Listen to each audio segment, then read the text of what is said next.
sa atin, mahirap gisingin sa umaga, diba? Kaya kailangan natin si Ate Cors para i-text tayo. Game na po kayo.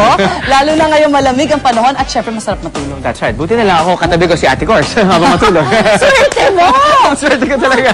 Gigising lang ni Ate Cors. Gising na. Ayan, talaga. Pero marami sa atin sa unang hirit, guilty dyan.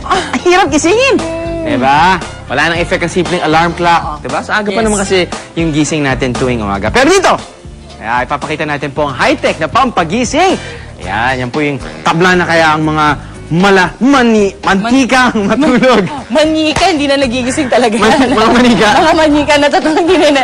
Ganun na sila habang buhay. Tulad itong si Betong, napakasarap ng tulog. Simula opening gap, ganyan na itsura niya. Unahin natin itong sleep tracker. Kagabi pa dito si Betong. Amazing. Itong sleep tracker, ibibida sa atin ni Erickson Kios. Alright, Hi, Erickson. Dahil niyo si Erickson. Hi, Erickson. Morning, buddy. Morning. Hi, good morning. Sleep tracker. Ano yan? Bale, ang sleep tracker, isa tong gadget na inimbento para gisingin ang mga tao sa tamang oras ng paggising. So, binabato yan doon sa... Hindi, kasi ang ginagawa nito, minomonitor niya yung sleeping pattern nyo. Pagkatapos, hinahanap niya yung right moment in time na best time to wake up.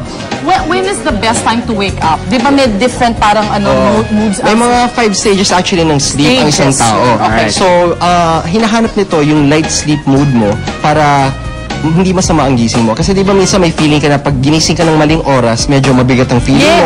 Or masama ang araw mo. So, ang sleep tracker...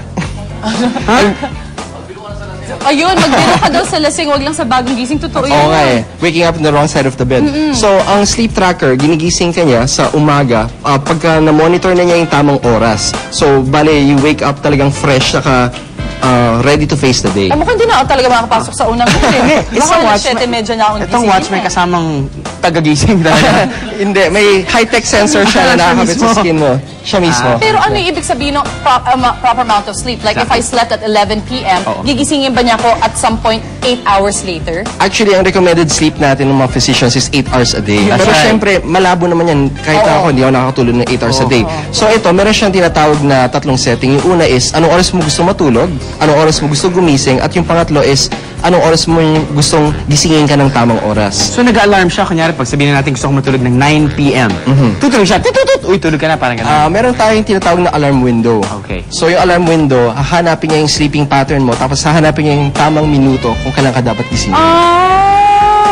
Okay. O, ikabit na yan kay... Ay, hindi, suot na pala ni Betong eh. Pero parang hindi pa rin siya tumutunog. nagigising eh. Hindi tumutunog. Okay. Thank you so much. Thank you very much. See you later. Ay, sakay na sa kotse to. Sakay na kotse. Good job.